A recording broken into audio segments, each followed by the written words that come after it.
में बात करेंगे एक बेहद इंटरेस्टिंग टॉपिक वल्चर यानी गिद्धों पर। गिद्धों की स्थिति क्या है, भारत में अब गिद्धों की संख्या कितनी है और ये कैसे पता चलता है।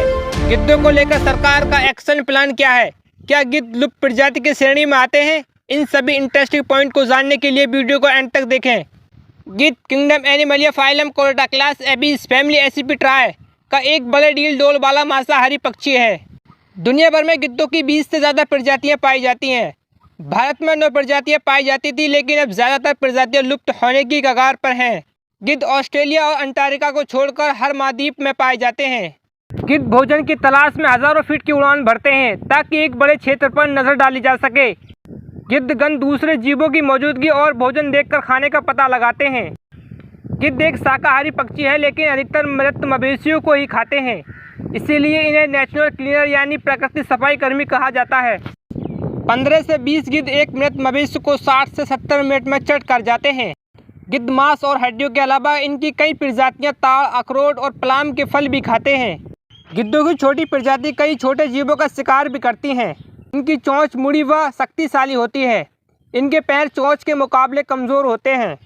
गिद्ध इतने बड़े पेटू होते हैं कि इतना मांस खा लेते हैं कि इन्हें उड़ने में परेशानी होती है और फिर ये वजन को हल्का करने के लिए उल्टी करते हैं ताकि उड़ने में आसानी रहे। गिद्ध सड़ा गला मांस खाने के बाद अपने साथ कोई रोग नहीं लाते, क्योंकि इनका शरीर बैक्टीरिया को स्वतः ही नष्ट कर देता है। यही कारण है कि गिद्ध अपने पैरों पर पेशाब करते हैं ताकि पैरों को इन्फेक्शन से बचाया जा सके। लेकिन इसका एक दूसरा कारण यह भी है कि गिद्ध खुद को ठंडा करने के लिए ऐसा करते हैं। गिद्ध एक बड़े आकार के उड़ने वाले पक्षी हैं। इनका आकार 24 से 55 इंच का होता है। गिद्धों का वजन 1.5 किलो से 12 किलो तक होता है। इनके पंखों का फैलाव लगभग 3 मीटर तक होता है। ये बड़ा और वजनी आकार के गिद्धों को दुनिया के सबसे बड़े उड़ने वाले पक्षियों में से एक बनाता है। गिद्धों की उम्र कई दशकों तक होती है। ये विभिन्न प्रजातियों के आधार पर अलग अलग हो सकती है। गिद्ध 5 से 7 वर्ष का ब्रीडिंग के लायक होता है। प्रजनन के काबिल गिद्ध अपना घोंसला दूसरे पक्षियों की तरह तिनके या घास फूस से नहीं बनाते, बल्कि ये बड़े पेड़ों या चट्टानों में बड़ी व लाठी के समान लकड़ियां और मजबूत पत्तियों से घोंसला बनाते हैं। एक बार घोंसला बनाने के बाद उसको कई सालों तक इस्तेमाल करते हैं, क्योंकि गिद्ध एक वर्ष में केवल एक ही बार प्रजनन करते हैं। ब्रीडिंग सीजन के दौरान अधिकतर मादा एक ही अंडा देती है। नर व मादा दोनों पक्षी अंडे की देखभाल करते हैं।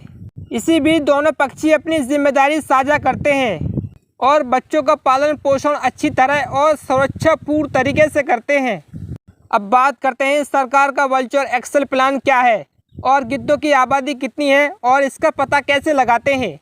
नेचुरल क्लीनर यानी कुदरती सफाई कर्मी कहे जाने वाले और भारत स्वच्छता अभियान में अहम भूमिका निभाने वाले गिद्ध पक्षी के संरक्षण की मुहिम अब और तेज होगी, क्योंकि केंद्रीय वन एवं पर्यावरण मंत्रालय ने इसे लेकर कई कार्य योजना को मंजूरी दे दी है। इसके तहत गिद्धों के संरक्षण पर 207 करोड़ से ज़्यादा की रकम खर्च होगी। केंद्रीय पर्यावरण मंत्री में गिद्धों के संरक्षण के लिए पर्यावरण मंत्रालय की पंचवर्षीय योजना 2020-2025 का जिक्र करते हुए बताया कि सिर्फ 0.4-0.7% पशु सब जो डाइक्लोफेनेक से दूषित हैं, गिद्धों की आबादी को कम करने के लिए पर्याप्त है, क्योंकि डाइक्लोफेनेक युक्त भोजन खाने से गिद्धों का पतन शुरू हुआ था। अधिक जानकारी के लिए हमारी वीडियो देखें कहाँ गए गिद्ध, लिंक डिस्क्रिप्शन और आई बटन में दिया गया है। हमारे पर्यावरण के लिए गिद्धों का महत्व इसलिए है क्योंकि गिद्ध विशेष सफाई कर्ता होते हैं। ये ऐसे पशु सबको जल्दी से निपटाने में महत्वपूर्ण भूमिका निभाते हैं, जो लाखों कवक और रोगजनक बैक्टीरिया पाल सकते हैं। ये लाखों कवक और रोगजनक बैक्टीरिया जानवरों और इंसानों के लिए गंभीर खतरा पैदा कर सकते हैं। गिद्ध संरक्षण योजना 2020-25 के लिए निर्मित कार्य योजना का मकसद है गिद्धों के प्रमुख भोजन मवेशी सब में जहर को रोकने के लिए यह तय किया जाएगा कि पशु चिकित्सा में एनसेड यानी non steroid anti inflammatory drugs को कंट्रोल और केवल एनिमल डॉक्टर की पर्ची देखकर ही वितरित किया जाए। DCIG को एक ऐसी प्रणाली विकसित करनी चाहिए जो पशु चिकित्सा के उपयोग से खुद ही हटा दे अगर कोई दवा गिद्धों के लिए विषाक्त है। इसके अलावा गिद्ध संरक्षण का कार्य योजना का उद्देश्य प्रत्येक राज्य में एक गिद्ध प्रजनन केंद्र स्थापित किया जाए। अनुमानित बजट के साथ इस अनुमानित योजना 2020-2025 में गोरखपुर, उत्तर प्रदेश, में BNHS यानी मुंबई नेशनल हिस्ट्री सोसाइटी के सहयोग से वल्चर ब्रीडिंग सेंटर बनाया जाए। साथ ही त्रिपुरा, कर्नाटक, महाराष्ट्र और तमिलनाडु में गिद्धों के 5 अतिरिक्त संरक्षित प्रजनन केंद्रों की स्थापना भी शामिल है। केंद्रीय पर्यावरण मंत्री ने बताया कि पिछले 3 दशकों से देश में गिद्धों की संख्या में तेजी से कमी आई है और गिद्धों की संख्या 4 करोड़ से घटकर 4 लाख से भी कम रह गई है। यूनाइटेड नेशनल द्वारा वन्य जीवों की प्रवासी प्रजातियों के संरक्षण पर आयोजित 13वीं कॉन्फ्रेंस से पहले केंद्रीय पर्यावरण मंत्री ने कहा, जानवरों को इलाज करने में इस्तेमाल होने वाली दवा डाइक्लोफेनेक की वजह से मौत हुई क्योंकि गिद्ध मृत जानवरों को खाते हैं। जानवरों के इलाज में इस्तेमाल होने वाली दवा डाइक्लोफेनेक उनकी मांसपेशियों में जमा हो जाती है। जब जानवर की मौत होती है तो गिद्ध उन्हें खाते हैं और ये दवा गिद्धों के शरीर में पहुंच जाती है और गिद्धों के इंटेस्टाइनल और यूरिनरी सिस्टम पर दुष्प्रभाव कर गिद्धों की मौत का कारण बनी। गिद्धों की आबादी बढ़ाने के लिए उठाए गए कदम की जानकारी देते हुए पर्यावरण मंत्रालय में वन महारक्षक सौमित्र दास गुप्त ने बताया कि इस दवा को प्रतिबंधित कर दिया गया है और गिद्धों की आबादी बढ़ रही है।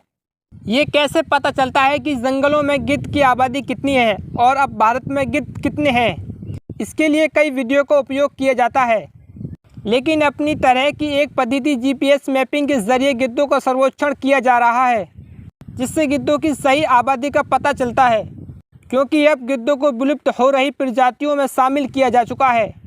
गिद्धों का सामना करने वाले खतरों के परिणाम स्वरूप सितंबर का पहला शनिवार अब अंतर्राष्ट्रीय गिद्ध जागरूकता दिवस मनाने के लिए समर्पित है। ये दिन इन कमज़ोर जानवरों की वास्तविक प्रकृति के बारे में लोगों को एजुकेट करने में बेहद वैल्यूबल है। दोस्तों, हमने इस तरक्की के दौर में गिद्धों को भुला दिया और अब गिद्धों ने हमें भुला दिया। इतने ज़रूरी क्यों है गिद्ध? क्योंकि घंटों का काम मिनटों में करने में माहिर गिद्ध सड़ा गला मांस खाकर वातावरण को साफ कर बीमारियों से फैलने से रोकते हैं और हमें महामारी से बचाते हैं। जबकि आज विकल्प के रूप में चूहे, गीदड़, कोए आदि सड़ा गला मांस खाते हैं, लेकिन ये अपने साथ कई बीमारियां भी लाते हैं। इसीलिए गिद्धों के अलावा कोई भी इस काम को करने में सक्षम नहीं है पूरी तरह, क्योंकि गिद्धों में खुदा ने एक ऐसी सलाहियत दी है कि सड़ा गला मांस खाने और उसी में रहने के बावजूद भी अपने साथ कोई बीमारी नहीं लाते, क्योंकि इनका शरीर संक्रमण फैलाने वाले बैक्टीरिया को नष्ट कर देता है। इसीलिए गिद्धों का संरक्षण किया जा रहा है। इसीलिए आप भी गिद्धों को बचाने में सहयोग करें। गिद्धों का होना बहुत ज़रूरी है। दोस्तों, गिद्धों के बारे में जानकारी कैसी लगी कमेंट करके ज़रूर बताएं। दोस्तों, आई होप कि आपको गिद्धों के स्टेटस का जायज़ा हो गया होगा।